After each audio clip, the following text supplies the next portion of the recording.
yang menyangga ke batang pisang, ya kan? Nah, itu Ubaidillah ceritanya. Itu saudara kok menyamakan Ubaidillah dengan pohon pisang? Silakan saudara lanjutkan dengan penjelasan yang lebih konkret lagi tentang fiktifnya nama Ubaidillah. Silakan saudara yang terhormat dilanjutkan. Gampang banget kalau mau buktikan kalau memang Ubaidillah itu asli ada orangnya.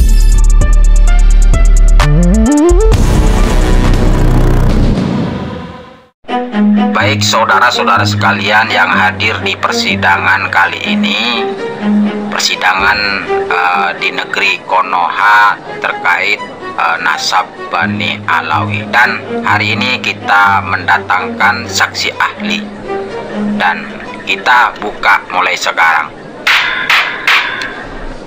Baik saudara Sayyid Teguh Modakori, terkait pernyataan Anda beberapa waktu yang lalu tentang fiktifnya nama Ubaidillah. Yang dipertanyakan tadi terkait masalah apakah Ba'alawi ini ketersinambungan sanadnya kepada Rasulullah atau tidak, sebagaimana yang sudah pernah didiskusikan, ya? Ya betul, saudara yang terhormat harus menjelaskan pernyataan Anda di beberapa waktu yang lalu. Anda jelaskan di ruangan ini tentang fiktifnya nama Ubaidillah.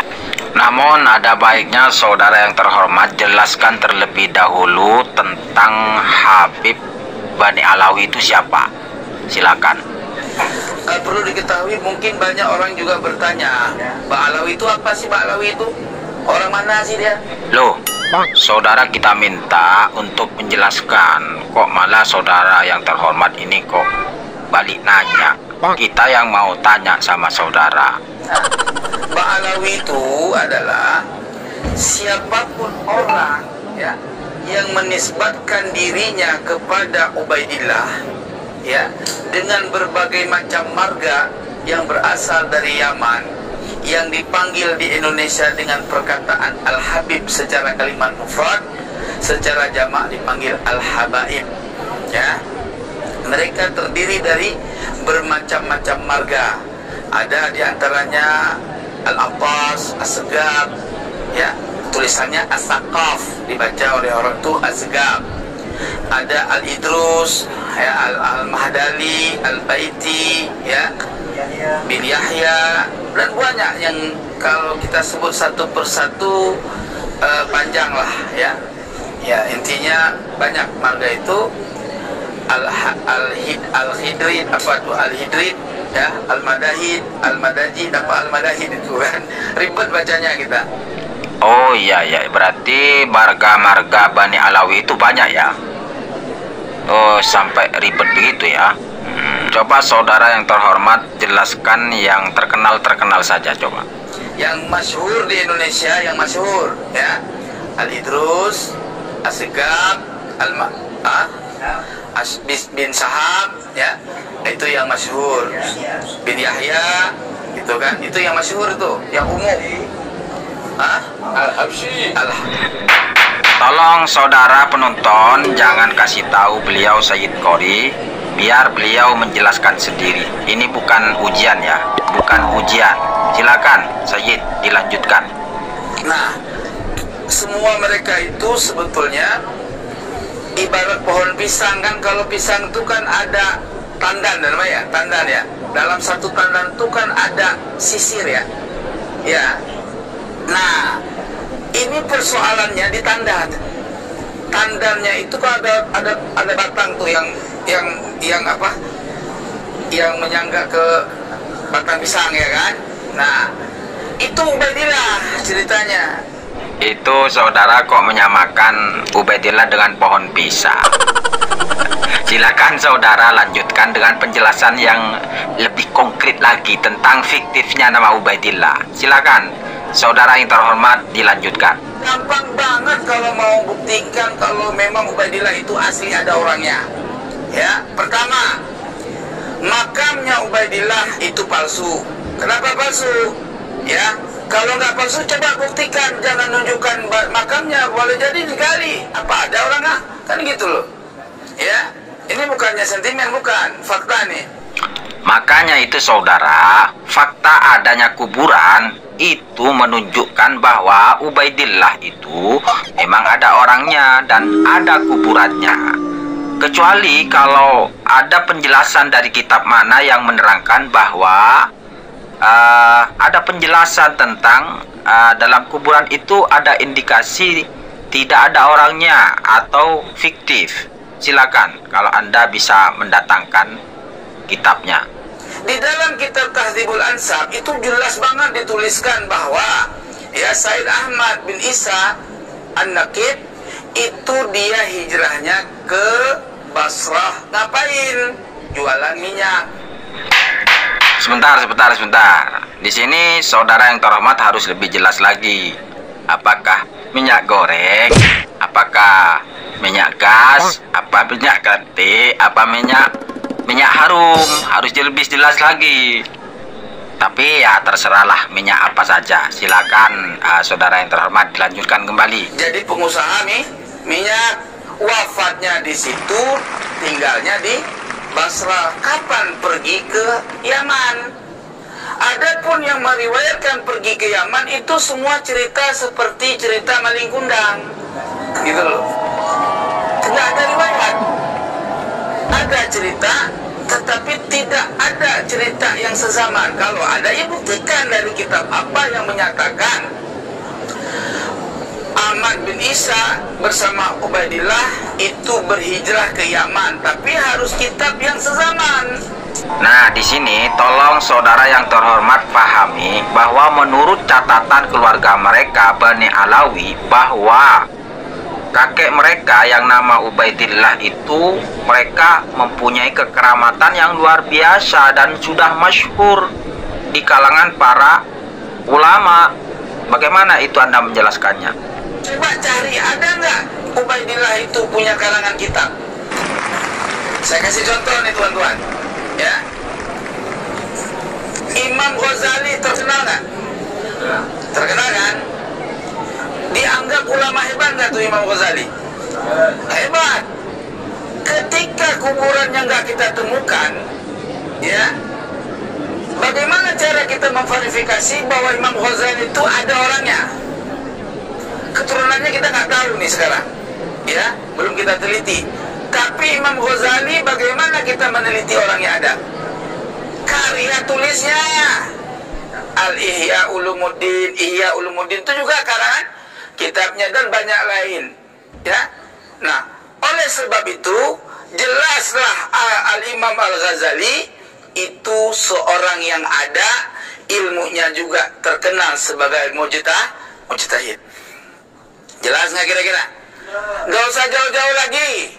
Yang kontroversi, orangnya ada, karyanya ada. Ibnu Taimiyah, ya, kontroversi nggak? Kontroversi membuktikan keberadaan Ibnu Taimiyah dengan karyanya, betul-betul. Ada nggak karyanya? Ada, gitu loh. Tinggal download aja. Kalau nggak kuat beli mah, gitu. Ya, Imam Bukhari, kapan ketemu kuburannya? Jauh setelah beliau wafat. Itu pun berkat Presiden kita Soekarno. Betul-betul? Iya.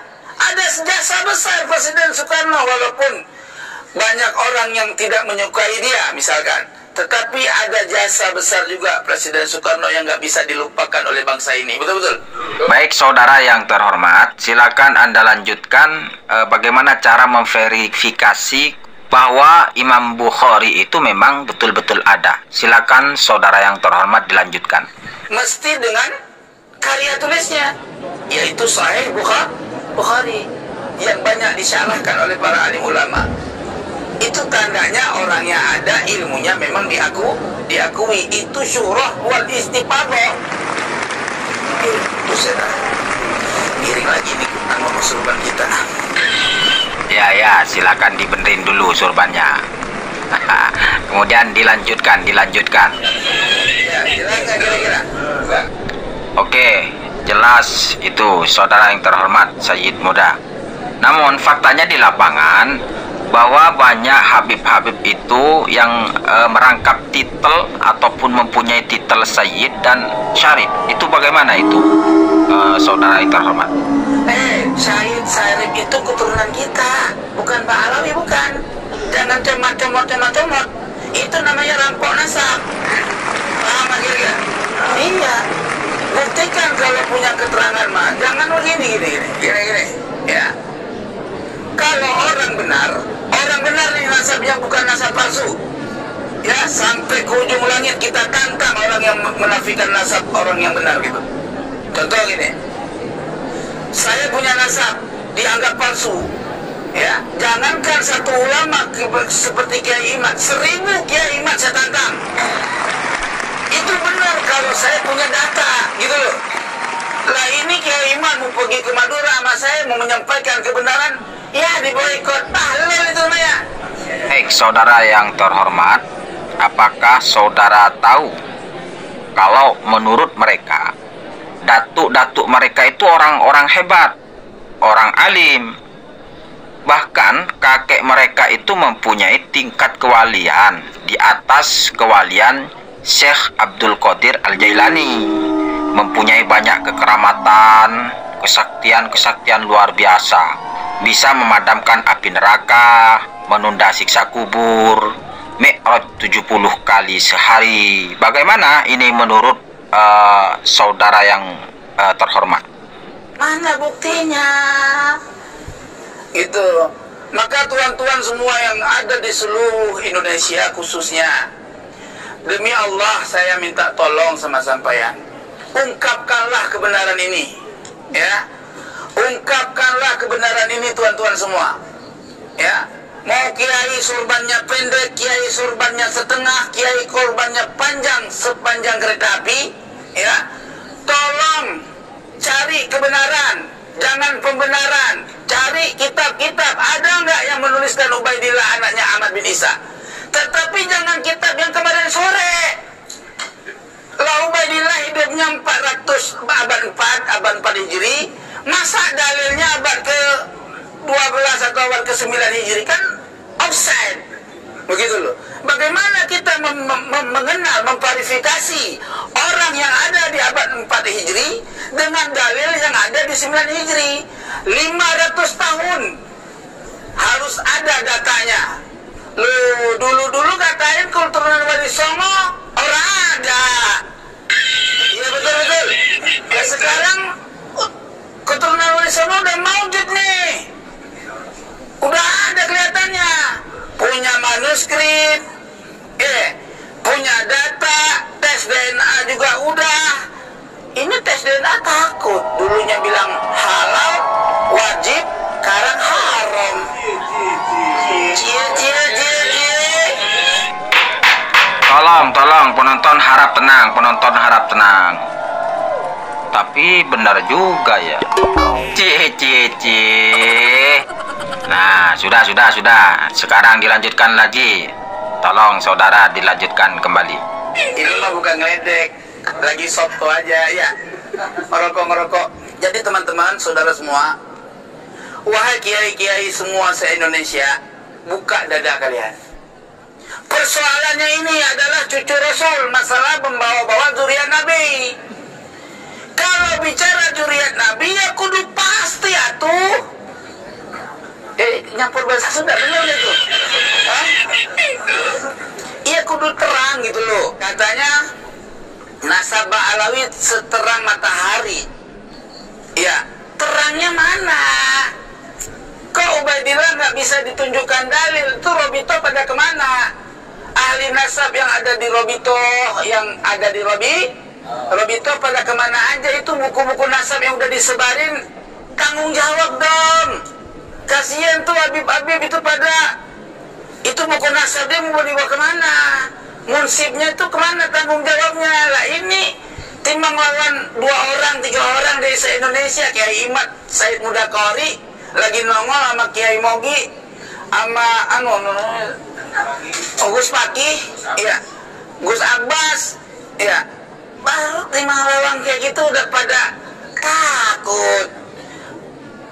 Pakai sistem nyuruh kiai-kiai cemen-cemen suruh tantang kita. Jangan begitu ya, jangan begitu. Oh, baiklah saudara yang terhormat Teguh Sayyid Mudakori Al-Qusasi. Terima kasih penjelasannya. Apakah ada pesan untuk masyarakat Indonesia? Silakan saudara yang terhormat sampaikan. Saya mohon kepada kepolisian, tolonglah berikan kita untuk menyampaikan kebenaran di kalangan masyarakat dengan hak. Kalau kira-kira yang mendukung Mbak Alawi punya ilmu, ya datang diskusi baik-baik, santun, enak kan bawa kitab, sharing gitu loh, sharing, jangan kayak kemarin debat kusil ya. Begitu tuan-tuan, mungkin ini aja yang dapat saya sampaikan. Mohon maaf lahir dan batin bila mana ada kekurangan. Al-insanu mahalul khati wan nisyan. Saya manusia, bukannya malaikat dan bukannya juga para nabi. Oke teman-teman sekalian, itulah simulasi ataupun visualisasi dari imajinasi kita seandainya Sayyid Mudakori Al-Qusasi hadir di acara persidangan sebagai saksi ahli dari adanya keterputusan